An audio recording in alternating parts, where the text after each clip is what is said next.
আসসালামু আলাইকুম। তারাবির নামাজ 8 রাকাত না 20 রাকাত, এটা নিয়ে দ্বন্দ্ব আমাদের অতীতেও ছিল, এখনো আছে, আমার মনে হয় ভবিষ্যতে থাকবে। তো থাকুক, ওইটা দ্বন্দ্ব থাকুক। আমি কোনো আলেম না, আমি কোনো হুজুর না।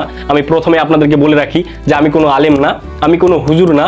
আমি কুরআন হাদিস থেকে স্পেসিফিক ভাবে কোনো দলিল আপনাদের সামনে বা কোনো সমাধান দিতে পারতেছি না। তারপরও আমি একটা কথা আপনাদের উদ্দেশ্যে বলতে চাই। আপনারা যারা আমার অডিয়েন্স আছেন, আপনারা যারা আমার দর্শক আছেন, আপনারা যারা আমার প্রতিনিয়ত ভিডিও দেখেন, আমি আপনাদের উদ্দেশ্যে কয়েকটা কথা বলতে চাই।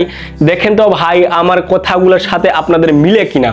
আসেন, আপনারা যারা বলতেছেন যে তারাবির নামাজ 8 রাকাত বা 20 রাকাত পড়তেছেন, পড়েন, যে যার মতো পড়েন। আমি কাউকে কোনো বাধা দিচ্ছি না, পড়েন, কে কয় রাকাত পড়বেন পড়েন।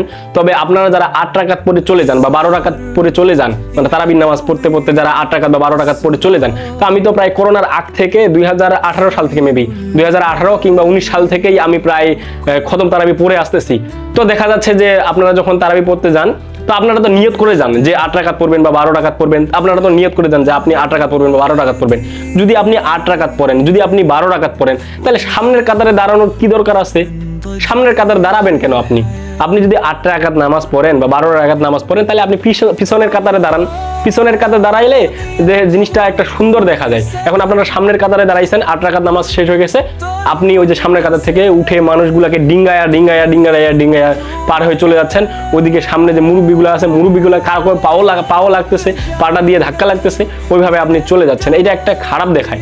আপনি 8 রাকাত পড়বেন, পিছনে দাঁড়াবেন। আপনি 12 রাকাত পড়বেন, একটু পিছনে দাঁড়ান। তাহলে আপনি যখন 8 রাকাত হয়ে যাবে, আপনি পিছন থেকে সুন্দর করে উঠে চলে যাবেন। বা আপনি যারা আপনারা 12 রাকাত পড়তেছেন, তো পিছনে দাঁড়ান, তাহলে 12 রাকাত শেষ হলে আপনারা উঠে চলে যাবেন।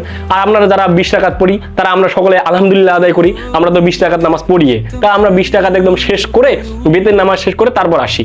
তো আসেন, আমি আপনাদেরকে বলতে চাই, আমি একটা উদাহরণ দিব আজকে। আমি যদি উদাহরণটা দেই, তাহলে আপনারা ক্লিয়ার হয়ে যাবেন যে তারাবির নামাজ আসলে কয় রাকাত। সাপোজ ধরেন আপনি একটা জায়গায় যাবেন, তো আপনি যে ওই জায়গায় যাবেন, ওইটা অপরিচিত জায়গা। তো আপনি যে জায়গাটা যাতে যাবেন, ওইখানে একটা অটোর জন্য অপেক্ষা করে আছেন, তো অটো আসতেছে না। তো ওইখানে সামনে দেখলেন যে দুইটা মানুষ দাঁড়ায় আছে, তো আপনার তো ওই জায়গাটা অপরিচিত।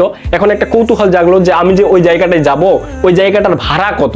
তো আপনি এখন ওই যে দুইটা মানুষ যে দাঁড়ায় আছে, ওখানে গেলেন, যে এখন যাই জিজ্ঞাসা করতেছেন যে ভাই, আমি অমুক জায়গায় যাব, ওই জায়গাটা আমি চিনি না, অপরিচিত, আজকে প্রথম যাচ্ছি। তো ওই জায়গাটাতে আমি যে অটোতে যাব, তো অটো তো আসতেছে না, অটো পাচ্ছি না, তো আমাকে একটু বলেন তো ভাড়াটা কয় টাকা, ওই জায়গায়, এইখান থেকে ওই জায়গার ভাড়া কয় টাকা। এখন ওইখানকার একজন মানুষ বলে উঠলো, ভাই ওইখানকার প্রথম একটা মানুষ বলে উঠলো যে ভাই ওইখানকার ভাড়া হচ্ছে 8 টাকা। আর দ্বিতীয় যে ব্যক্তিটা আছে, ও ব্যক্তিটা বলতেছে যে না ভাই ভাড়া হচ্ছে 8 টাকা না ভাই, 20 টাকা ভাড়া। এখন আপনি যদি বোকা হন, তাহলে আপনি কি করবেন? 8 টাকা নিয়ে ওই জায়গায় যাবেন। এখন আপনি 8 টাকা নিছেন, নিয়ে চলে গেছেন, ওই জায়গায় যায় নামছেন। এখন অটোওয়ালা আপনাকে বলতেছে, অটোওয়ালাকে ভাড়া দিতে যাচ্ছেন, অটোওয়ালা বলতেছে যে মামা ভাড়া হচ্ছে 20 টাকা, আপনি আমাকে 8 টাকা দিচ্ছেন কেন? এখন আপনি কি ওখানে যদি 8 টাকা দেন, আপনার কাছে তো 8 টাকা নাই, আপনি তো 8 টাকায় নিয়ে গেছেন। এখন ওখানে যদি 8 টাকা আপনি ভাড়া দিতে চান, অটোওয়ালা কি মানবে? অটোওয়ালা তো মানবে না, আপনাকে আরো গণপিটুনি খাওয়াবে, মানুষজন আসে মারবে যে ভাই আপনার 20 টাকা ভাড়া আপনি দিচ্ছেন, 8 টাকা ভাড়া দিচ্ছেন, 12 টাকাই নাই, আপনি আপনার 8 টাকা ভাড়া দিচ্ছেন। মানুষজন ওখানে পিটাবে, আপনাকে ধরে এমন পিটাবে, হয়তো হাত পা ভাঙিয়ে একদম গুঁড়া করে রেখে দিবে। আর যদি আপনি একদম চালাক ব্যক্তি হন, যদি আপনি চালাক হন, তাহলে আপনি কি করবেন? আপনি হচ্ছে ওই 20 টাকায় নিয়ে যাবেন। এখন 20 টাকা আপনি নিয়ে গেলেন, যদি 20 টাকা ভাড়া হয় তাহলে 20 টাকা দিয়ে দিলেন। আর যদি ভাড়া 8 টাকা হয়, তাহলে 8 টাকা দিলেন। এই যে 12 টাকা আপনার প্লাস থাকে গেল, এই 12 টাকা আপনার পকেটে থাকে গেল। এখন এরকম যদি হয়, আপনারা যারা 8 টাকা তারাবি পড়তেছেন, আপনারা যে এই 8 টাকা তারাবি পড়তেছেন, যদি 8 টাকা তারাবি না হয়, যদি ঠিকই যদি 20 টাকা তারাবি হয়, যখন আল্লাহ তাআলা কিয়ামতের মাঠে যখন আমাদের বিচার শুরু করবে, তখন যদি আল্লাহ তাআলা প্রশ্ন করে যে তারাবির নামাজ ছিল 20 টাকা, তুমি পড়ছো 8 টাকা, 12 টাকা তারাবি নামাজ নাই, এই গ্যাপটা এখন কিভাবে পূরণ করবা? তখন ওই গ্যাপটা আপনার পূরণ করার কোনো ক্ষমতা থাকবে না, আপনার আমার কোনো ক্ষমতা থাকবে না। আর যদি 20 টাকা তারাবি হয়, আপনি যদি 20 টাকা দিয়ে পড়ে থাকেন, তাহলে তো আল্লাহ তাআলার কাছে আপনি জবাব দিলেন যে আল্লাহ, আমি তো 20 টাকা দিয়ে পড়ছি, তাহলে হয়ে গেল। আর যদি আপনি 20 টাকা পড়ে থাকেন, যদি 8 টাকাত হয়, 20 টাকা পড়ছেন, যদি 20 টাকা হয়, তাহলে তো আলহামদুলিল্লাহ মিলে গেল। আর যদি 20 টাকা না হয়, আপনি 20 টাকা তারাবি পড়ছেন, এখন তারাবির নামাজ ছিল 8 রাকাত, তাহলে 12 রাকাত নামাজ বেশি পড়ছেন, এইটার কি উপকার আপনি পাবেন না? অবশ্যই পাবেন। এই 12 রাকাত নামাজ, তখন আল্লাহ তাআলা কি করবে, নফল করে দিবে।